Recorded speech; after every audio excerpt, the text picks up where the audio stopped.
Oke lah, nggak usah banyak mang-ming-meng, kita langsung masuk aja ke pembahasan.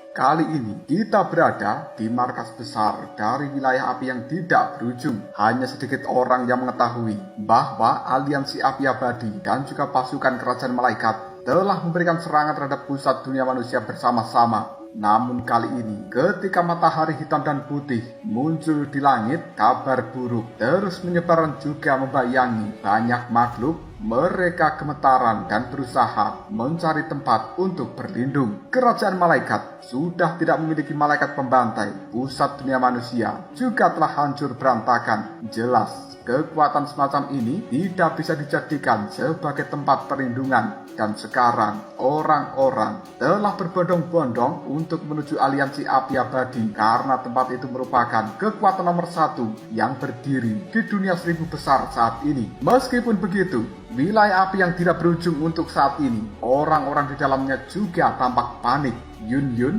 dan juga Sun-Er, keduanya telah kembali dan kemudian berkumpul dengan Cailin serta Mu Ying-ying. Tidak lama kemudian, beberapa jenderal elit dengan wajah yang serius menemui mereka berempat dan kemudian secara bertahap memberikan laporan secara terperinci tentang apa yang telah terjadi di seluruh dunia 1000 besar saat ini. Salah satu jenderal kemudian mengatakan, Nyonya Ratu, menurut informasi yang telah didapatkan oleh para elit aliansi api abadi kita, munculnya matahari hitam dan putih yang sangat panas ini menyebabkan banyak makhluk di berbagai wilayah telah banyak ditelan olehnya dan kemudian berubah menjadi bagian dari matahari hitam dan putih sehingga membuat ukuran dari matahari itu semakin membesar setiap hari. Dan sekarang hal itu telah menimbulkan banyak kegemparan. Aku khawatir orang yang telah menciptakan matahari hitam dan putih ini bukanlah orang yang baik. Bahkan daya hisap dari benda itu juga semakin meluas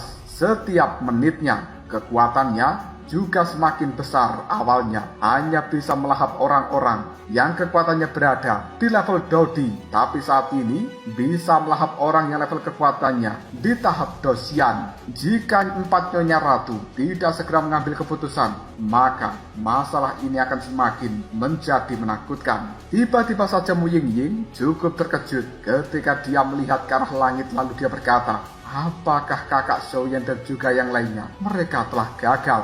Cailin yang menghadapi keraguan dari banyak hati jenderal-jenderal ini, dia pun menimpali. Semuanya, tolong tetap bersabar dan tunggu Xiaoyan kembali ke tempat ini sebelum kita mengambil sebuah keputusan.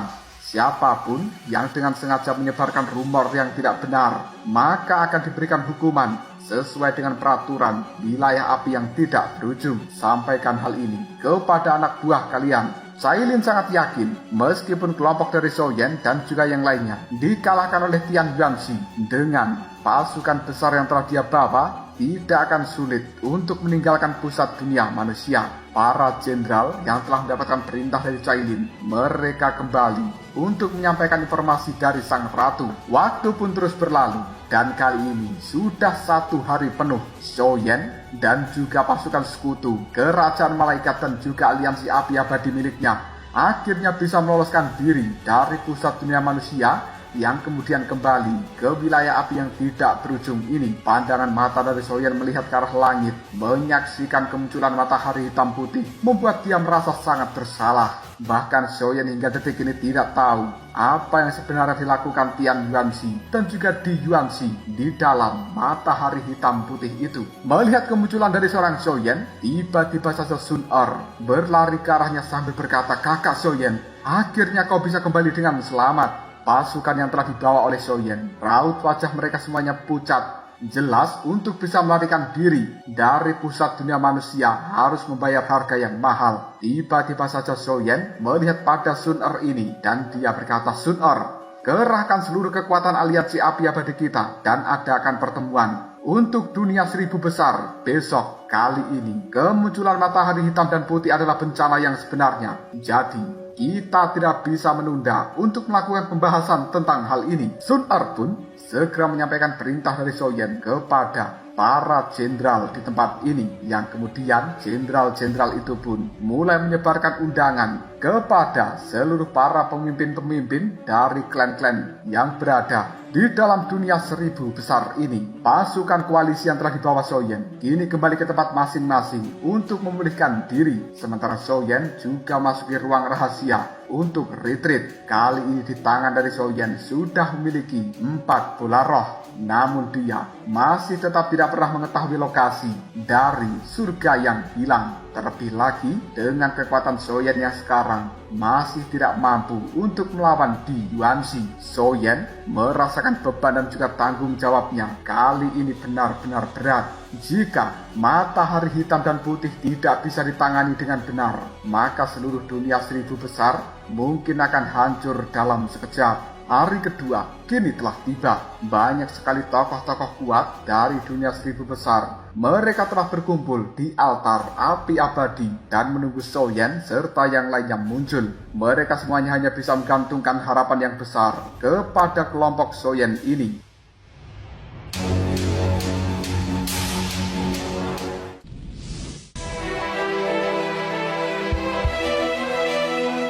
Tidak lama kemudian Soyen pun muncul. Dia menatap pada sekelompok orang kuat yang merupakan tokoh-tokoh utama dari dunia 1000 besar sambil berkata, "Semua orang, aku mengucapkan terima kasih banyak atas kehadiran kalian." Salah satu orang tua kemudian berkata dengan cemas, "Tuan Soyen, Tuan Raja Suci, sekarang apa yang telah terjadi pada dunia 1000 besar kita? Matahari hitam dan putih itu terlalu aneh, ukurannya juga terus meluas. Bahkan hal itu telah melahap banyak kekuatan dan juga makhluk hidup di dalam dunia 1000 besar ini." Soyen pun mulai memberikan penjelasan dan tidak ada apapun yang dia sembunyikan. Itu merupakan mahakarya dari pemimpin pusat dunia manusia. Dia ingin menggunakan formasi para dewa untuk menyerap seluruh kekuatan langit dan bumi di dalam dunia 1000 besar dan kemudian membukakan jalan bagi dirinya untuk mencapai kekuatan dari level dewa perang. Tokoh-tokoh kuat pun terkejut. Apa? Mahakarya pemimpin pusat dunia manusia untuk mencapai level dewa perang? Selama ini mereka semuanya mengetahui bahwa pemimpin pusat dunia manusia itu terlalu misterius. Jika diizinkan mencapai level dewa perang, mungkin seluruh dunia 1000 besar akan hancur di bawah kendalinya. Orang tua yang lainnya kemudian juga buru-buru berbicara. "Pemimpin Xiaoyan, bukankah Anda sebelumnya telah memimpin pasukan untuk menyerang pusat dunia manusia?" Soyen kemudian mulai menjelaskan, memang benar, tapi pemimpin pusat dunia manusia telah mempersiapkan sebuah cara yang bahkan mengendalikan beberapa seni tingkat dewa dan juga formasi dewa. Dengan kekuatan yang aku kumpulkan, masih tidak bisa mengalahkan dirinya. Dan pada saat pertempuran terakhir, dia telah menggunakan kekuatan asal-usulnya sendiri sebagai panduan untuk dengan paksa membuka dan juga mengaktifkan formasi dewa itu, hingga akhirnya berubah menjadi matahari hitam putih yang membawa bencana seperti sekarang. Tujuanku memanggil kalian semuanya yang pertama adalah untuk memberitahumu tentang situasi kali ini, dan yang kedua untuk melihat sikap dari kalian semuanya. Sekarang matahari hitam dan putih telah berevolusi. Bahkan hal itu jika tidak dihentikan, aku khawatir akan muncul iblis paling mengerikan di dalam dunia 1000 besar kita. Dan pada saat itu, kekuatan kita semuanya yang berada di dalam tempat ini tidak akan bisa melawan iblis tersebut. Bahkan pertempuran ini akan berkali-kali lipat lebih dahsyat jika dibandingkan dengan perang dunia pertama pada saat itu. Mendengarkan ucapan dari seorang Soyen membuat banyak orang kemudian menimpali. Apa yang dikatakan Tuan Soyen memang benar, tapi sekarang formasi itu telah dibentuk menggunakan upaya seumur hidup dari pemimpin pusat dunia manusia, dan ini mencapai tingkat yang sangat menakutkan. Aku khawatir bahwa formasi tersebut tidak bisa dihancurkan hanya dengan gabungan kekuatan kita semuanya. Mungkinkah pemimpin aliansi Zhou Yan memiliki sebuah cara lain? Zhou Yan secara perlahan melihat pada matahari hitam dan putih dan kemudian dia mengatakan, bagaimana cara untuk menghentikan hal itu? Aku rasa hanya bisa dilakukan dengan memasuki matahari hitam putih ini. Tapi itu adalah cara terakhir. Sementara aku masih memiliki cara yang lainnya. Banyak orang menatap pada Zhou Yan dan kemudian mereka mulai bertanya, bagaimanakah caranya? Apakah Anda benar-benar punya solusi? Zhou Yan dengan santai diam jawabnya, caranya adalah dengan ras jahat asing. Alis dari semua orang berkerut lalu bertanya, ras jahat asing? Apa hubungan mereka dengan formasi yang telah diciptakan oleh pemimpin pusat dunia manusia? Zhou Yan pun kemudian menimpali perkataan dari mereka semuanya. Perjalanan ke dalam formasi Dewa Matahari Hitam dan Putih itu akan aku lakukan sendirian. Tapi masih ada satu hal yang perlu dilakukan sebelum berangkat memasuki formasi Dewa Matahari Hitam dan Putih tersebut. Kita harus menyelesaikan perselisihan antara dunia seribu besar dan juga ras jahat asing. Sekarang pemimpin ras jahat dan juga pemimpin pusat dunia manusia telah terperangkap di dalam matahari hitam dan putih. Maka dari itu, orang-orang kuat dari ras jahat asing sudah tidak memiliki pemimpin lagi. Dan ini adalah waktu yang tepat bagi kita untuk mengepung dan juga menekan mereka sepenuhnya. Nanti,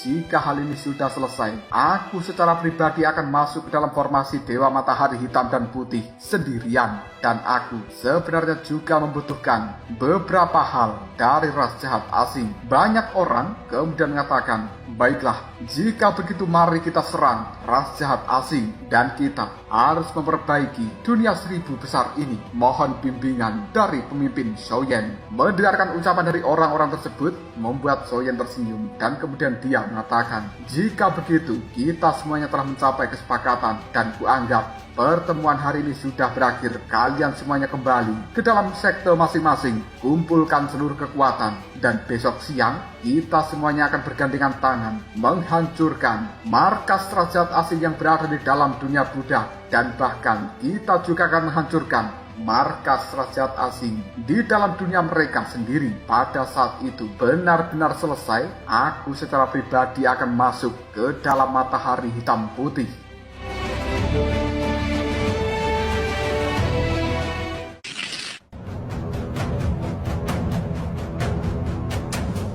Mendengarkan ucapan dari seorang Zhou Yan membuat semuanya hanya bisa menganggukkan kepalanya dan kemudian mulai membubarkan diri masing-masing. Setelah pertemuan itu berakhir, wilayah api yang tidak berujung kembali menjadi tenang. Di dalam istana yang besar, kali ini sudah ada Zhou Yan bersama dengan 4 istrinya yang sedang berkumpul. Namun situasi di dalam tempat ini menjadi cukup menegangkan. Sambil melihat ke arah 4 istrinya, Zhou Yan pun mulai berbicara. Besok aku akan memimpin seluruh pasukan koalisi dari dunia seribu besar untuk memusnahkan ras jahat asing. Sementara kalian berempat mungkin harus tetap tinggal di tempat ini untuk melindungi markas besar wilayah api yang tidak berujung. Mu Yingying melihat pada Zhou Yan dan kemudian dia tidak tahan lagi untuk langsung bertanya, masalah yang terjadi di pusat dunia manusia.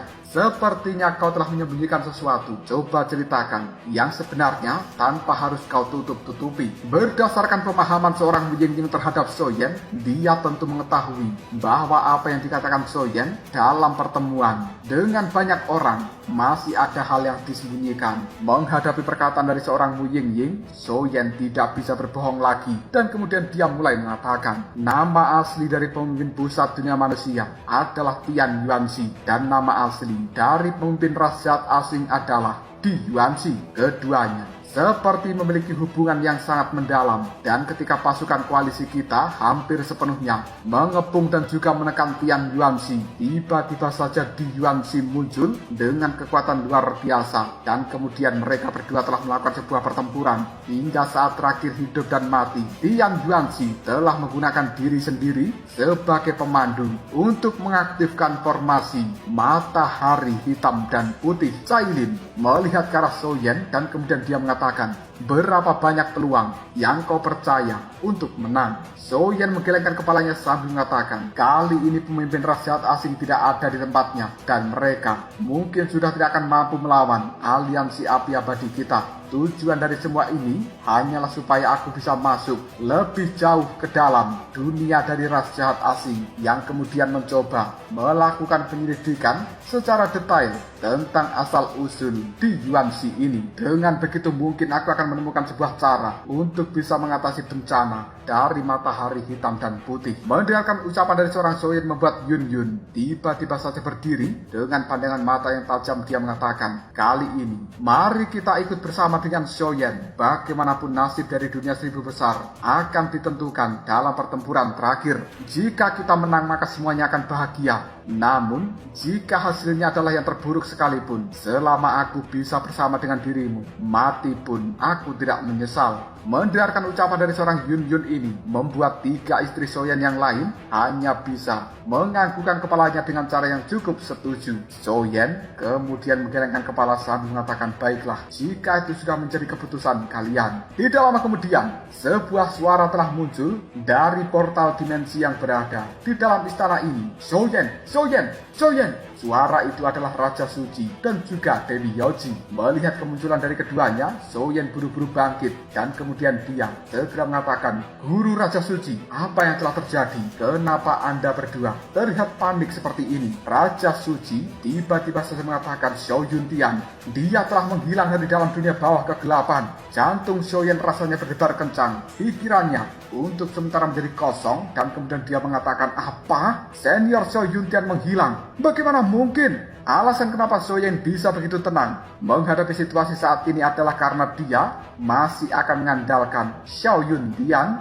yang sangat berpengalaman. Tapi pendukung terbesarnya kali ini menghilang entah kemana. Soyen kemudian bertanya, Guru, apakah kau menemukan jejak dari senior Xiao Yuntian? Raja Suci menggelengkan kepalanya sambil berkata, aku sudah memeriksa seluruh dunia bawah kegelapan dengan seksama puluhan kali bersama dengan Yoji. Namun aku tidak menemukan jejak dari Xiao Yuntian. Dan hanya benda ini yang aku temukan di samping peti matinya. Raja Suci mengulurkan telapak tangannya dan kemudian aura api yang berwarna putih susu ini muncul di telapak tangan itu. Api putih susu ini tidak memiliki daya penghancur. Tapi ketika hal itu muncul, 4 istri dari Soyen merasakan gejolak yang luar biasa dari api suci di dalam tubuh masing-masing. Bahkan hal ini juga terjadi pada Soyen, seolah-olah api suci menahan rasa takut yang mendalam terhadap api putih susu. Ancaman yang diberikan oleh api ini melampaui segalanya. Dan perasaan seperti itu, seolah api putih susu adalah sang raja, sementara api suci yang lainnya adalah pelayan. Soyen dan juga 4 istrinya berkata dengan serempak, apa ini sebenarnya? Raja Suci kemudian mulai berkata, aku sendiri juga tidak paham. Namun aku sudah memeriksanya 3 kali. Dalam percobaan, nyala api putih susu ini sangat lemah. Bahkan tidak mengandung bahaya apapun di dalamnya. Dan itu juga tidak ada sifat apapun dalam nyala api ini. Namun, mirip dengan situasi yang baru saja kau alami. Bahkan, api suci peringkat kedua di dalam tubuhku juga bergejolak ketika pertama kali bertemu dengan api putih susu ini. Soyen kemudian mulai mengatakan, bahkan api peringkat kedua di dalam tubuh guru merasakan sebuah perasaan takut. Mungkinkah api putih susu ini adalah api suci peringkat pertama yang hanya ada di dalam legenda?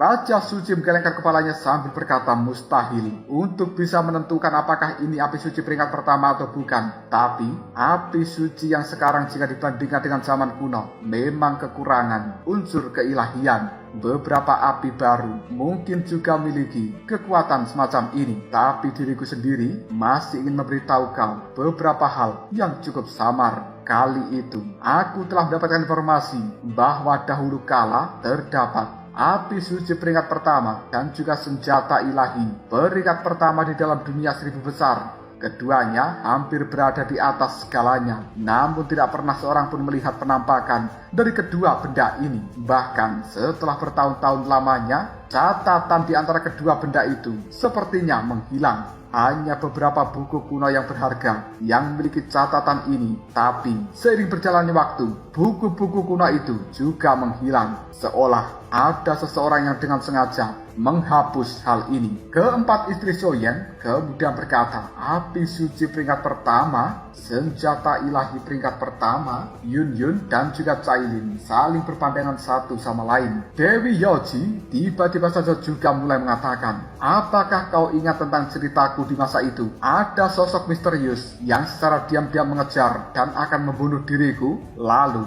aku terpaksa harus bersembunyi di dalam penjara penekan iblis. Soyen mengerutkan keningnya sambil berkata, apakah maksud Anda? Kemudian Soyen mulai mengingat berbagai kejadian setelah dia tiba di dalam dunia seribu besar. Saat itu, di sepanjang jalan, Soyen selalu menemui sebuah masalah, tapi masalah-masalah itu juga bisa diselesaikan dengan mudah. Seolah-olah ada makhluk tertentu yang tidak dikenal yang telah membantu Soyen secara diam-diam. Raja Suci menggelengkan kepalanya dan kemudian dia mengatakan, meskipun aku tidak bisa memastikan apakah orang yang mengejar Yaoji sama dengan orang yang memiliki api putih susu ini, itu semuanya hanyalah sebuah tebakan karena kita tidak memiliki bukti. Sementara pemimpin dari klan Xiao, menghilangnya dia jika tidak dilenyapkan oleh kekuatan api ini, mungkin Xiao Yuntian pergi ke sebuah tempat tertentu untuk mulai mencoba melakukan penerobosan kekuatan ke level Dewa Perang. Soyen menggelengkan kepalanya dan kemudian dia berkata, situasi saat ini lebih serius dari apa yang kuduga. Pada akhirnya, Soyen pun mulai membahas bersama dengan 4 istrinya tentang pertempuran yang paling menentukan esok hari. Kita berpindah ke markas raja asing yang berada di dalam dunia Buddha. Tepatnya itu adalah Goa 10.000 Buddha. Di tempat itu ada tablet-tablet jahat yang telah berjajar dengan rapi. Tidak lama kemudian, diar, 3 tablet jahat telah meledak dengan keras dan berubah menjadi debu. Tampaknya ada energi yang luar biasa terpancar dari tablet jahat tersebut. Dan di sekitar tablet jahat ini terdapat 4 sosok yang luar biasa. Mereka adalah orang-orang kepercayaan dari Di Yuanxi yang tidak lain adalah Kaisar Suci Iblis Surgawi, Yuan Hu, Di Hu, dan juga bayangan keturunan kegelapan. Tiba-tiba saja Kaisar Suci Iblis Surgawi mengangkat telapak tangannya, mengambil debu jahat dan memasukkan ke dalam sakunya sambil berkata, beberapa orang sebenarnya juga telah gagal. Sementara Yuan Hu tiba-tiba saja mengatakan, apa sebenarnya yang akan dilakukan oleh Nona Di Yuanxi sekarang setelah dunia 1000 besar dilanda konflik internal. Aliansi Api Abadi telah mengerahkan seluruh kekuatan untuk menyerang pusat dunia manusia, dan ini adalah waktu yang terbaik bagi kita rakyat asing untuk menyerang dunia 1000 besar. Kenapa Kaisar Suci Iblis Surgawi tidak memberikan perintah untuk menyebarkan pasukan ke dalam dunia 1000 besar itu? Kaisar Suci Iblis Surgawi kemudian menggelengkan kepalanya sambil berkata, jangan gegabah, visimu itu terlalu sempit. Memang kita ingin mendapatkan, tapi bukan hanya dunia ini. Kaisar Suci Iblis Surgawi adalah satu-satunya orang yang mengetahui ambisi dan juga tujuan seorang Di Yuanxi. Sementara Di Hu kali ini mengatakan, rencana dari Nona Di Yuanxi terlalu beresiko jika saat ini dunia 1000 besar menyerang wilayah kita. Aku khawatir. Kaisar Suci Iblis Surgawi kemudian mengatakan, memang hal itu harus diwaspadai. Jika begitu, atur pasukan kita. Tidak lama kemudian, sosok yang menggunakan jubah berwarna hitam telah muncul di dalam tempat ini. Lalu, dia menemui Kaisar Suci Iblis Surgawi sambil mengatakan, Tuan, aku telah mendapatkan misi dari pemimpin pertama, yaitu Nona Di Yuanxi, untuk menyampaikan benda ini kepada Anda. Dan tolong, Anda jaga baik-baik. Kaisar Suci Iblis Surgawi menerima kotak giok yang dibawa oleh orang berjubah hitam tersebut, dan kemudian dia sedikit membukanya. Lalu mereka berempat kali ini cukup terkejut. Ini sebenarnya adalah salah satu kunci menuju surga yang hilang, yaitu bola roh bumi.